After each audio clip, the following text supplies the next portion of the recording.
So okay mga paps, gusto pala. Ngayong araw pala, samahan nyo ako mag-install ng oil catch can dito sa sakyan namin, okay? Simulan na natin to mga paps. So mga paps, bago tayo mag-install ng oil catch can, para saan ba to at ano ba silbi nito? Ito yung makina natin. Sa makina natin, mayroong PCV valve yan. Itong PCV valve, yan, yung mga unburned gases, yung mga blow-by gases, ang nangyari dyan, pumapasok yun dito sa PCV valve. Pupunta yun dito, yan, pupunta yun dito, yan. Tingnan nyo yung hose, pupunta yun dito, babalik yan sa intake manifold. Ngayon, kapag dumadaan na rito yung, yung mga blow-by gases natin, yan, may pagkakataon na may sumasamang oil particles or oil mist. So pag ang nangyari niyan, dumaan dito yung yung unburned gases, yung mga blow-by gases dumaan dito na may kasamang oil particles. Imbis na pumasok uli sa loob ng intake manifold, sasaluhin ng oil catch can yun. So ang mangyari diyan, ang papasok talaga, ang babalik na lang dito sa intake manifold ay yung blow-by gases. Hindi nakasama yung pinaka oil particles niya or yung oil mist niya. So ngayon mga paps, simulan natin to. Una natin gagawin, syempre, tanggalin natin negative terminal ng battery. So okay na yan. So next natin gagawin, ito, i-set up natin yung yung oil catch can natin. Ito, nabili ko lang to sa Shopee. Yan, ito siya. Ito kasi, nung binili ko, ang kasama niya, ito. Yan, pakita ko lang sa inyo Ito yung binili kong oil catch can, talagang binili ko siya dahil kasi yung sukat niya hindi ganun kalaki, hindi ganun kaliit, tama lang. Tapos pag binili nyo to, may kasama yan na ganito, yung yung parang fittings na para dito. Ang supply ko, nung binili ko, hindi ko na malayan, hindi ko napansin na yung fittings niya mas malaki pala. So, imbis na gamitin ko to, bumili ako ng fittings na bago. Ito yung gagamitin ko ng na fittings kasi ito sa blade to Yan, ilalagay ko na lang sa sa picture kung anong sukat nitong binili kong fittings. Tapos bumili rin ako ng hose. Yan, yung oil hose, fuel hose, yung automotive hose, yan, bumili ako. Okay? Ito, 1 metro lang siguro to. Yan. So gagawin ko muna dito, ilalagay ko to dito. Yan. Gamit kayo ng teflon kapag gagawin niyo to.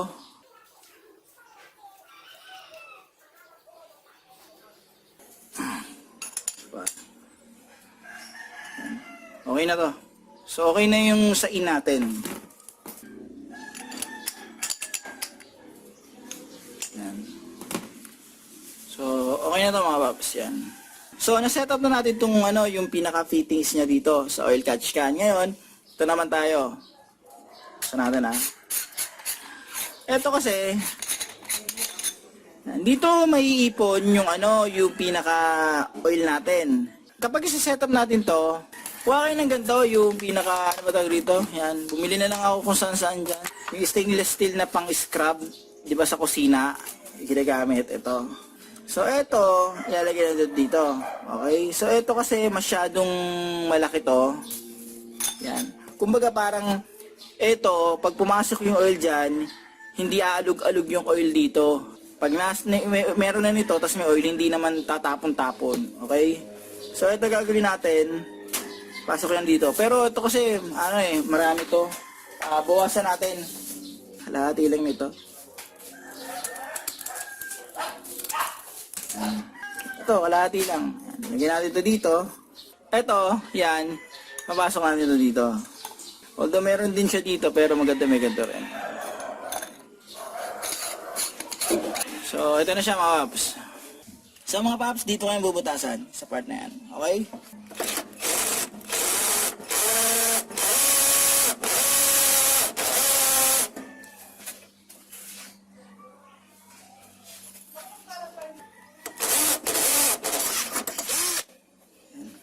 So okay mga paps, ito yan, ilalagay natin to yan dyan. Ganyan, yan ang magiging setup niyan. Ngayon, ito kasi minsan hindi kakasya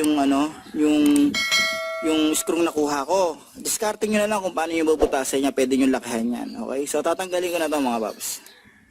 Ito yung pinaka sa bracket niyan. Yan.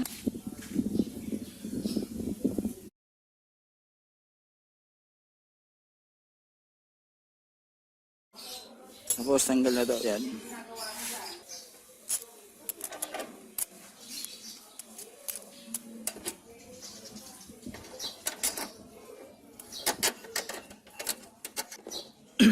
Nilagyan ko na lang ng washer mga paps.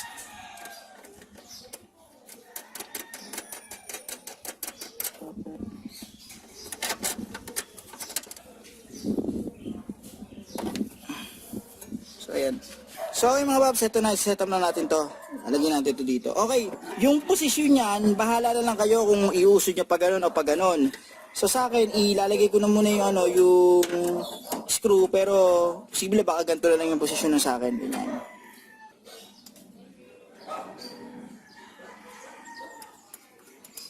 Yan. Yan. Okay.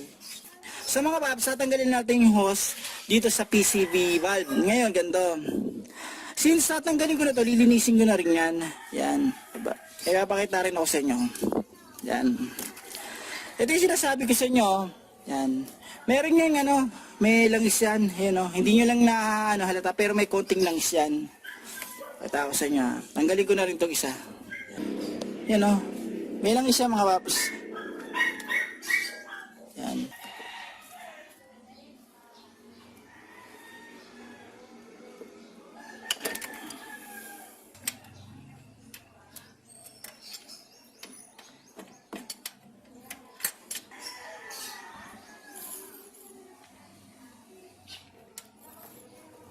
Ginisig ko na yung PCV valve saka itong hose yan.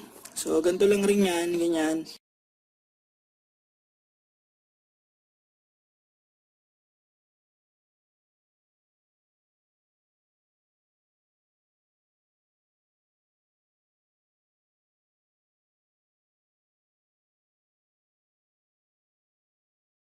So lagay na natin yung PCV valve dito ulit.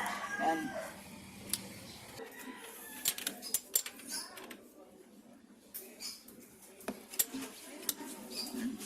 So ganito mga paps sa setup niyan. Unahin ko muna yung out. Ito yung sa out natin. Yan, papunta sa intake manifold. So ito, ganito lang. Shoot nyo yan dito. Yan. Okay, hindi ko pa nilalak yan kasi ito, ilalagay ko yan dito sa out natin. Ito sa out. So paano gagawin ko diskarte?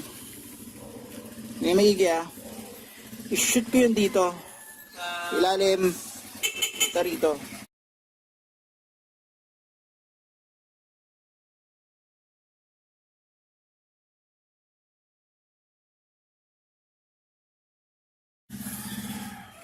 Yan.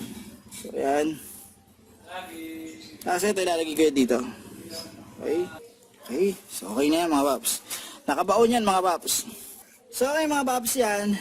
Ito, balik na natin to. Yung pinakalock dito.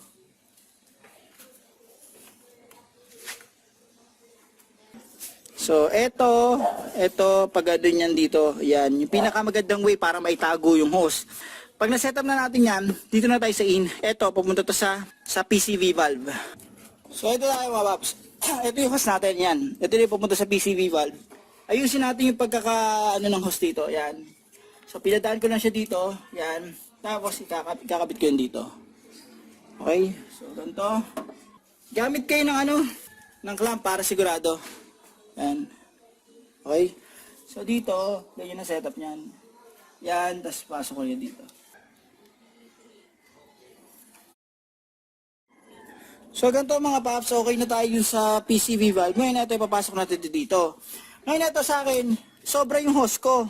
Mahaba yung hose ko Babawasan ko na lang ito ng konti para may pasok ko rito. Okay, so gupitin ko to, yung part na to ha. Okay. Okay, so ito, pasok ko na to dito.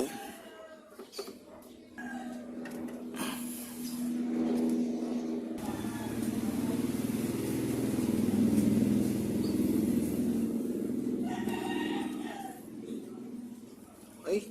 So ganito setup niya mga paps. Ayun yung PCV valve natin, di ba? Ayan, dadaan yung blow by gas dyan. Dadaan dito. Tapos nun, papasok dito. So yung blow by gas na yun, may konting kasamang oil particles, oil mist. Yung mga oil, may iwan dito. Pagkatapos yung blow by gas na yun, nandito na sa loob yung yung pinaka oil mist or yung mga oil particles. Yung mga natitirang oil natin, yung mga natitirang natin, blow by gas, dadaan na yan dito, pabalik sa intake manifold. Ito, setup ito, dapat at least same level lang ng makina. Okay, so ganyan siya mga paps. So pag okay na yan mga paps, babalik na natin yung pinaka engine cover niya. So pagbabalik nito ganito, eto kasi minsan nung maharang, ang gawin nyo, usod nyo lang to dito. Yan, usod nyo lang yan dyan. Yan. Okay, tapos saka nyo pasok to.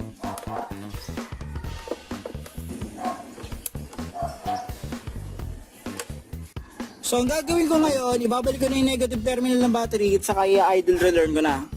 So okay mga paps, ayan, okay na yung minor niya ulit, yan. Na-idle relearn ko na to at na-check ko na yung sa labas, wala namang problema, wala namang singaw.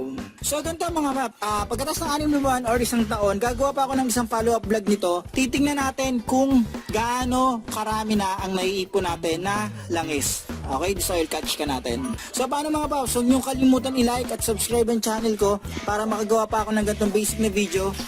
Huwag niyo rin kalimutan i-hit ang notification bell para updated kayo sa video na ginagawa ko. Paano mga paps, hanggang sa muli.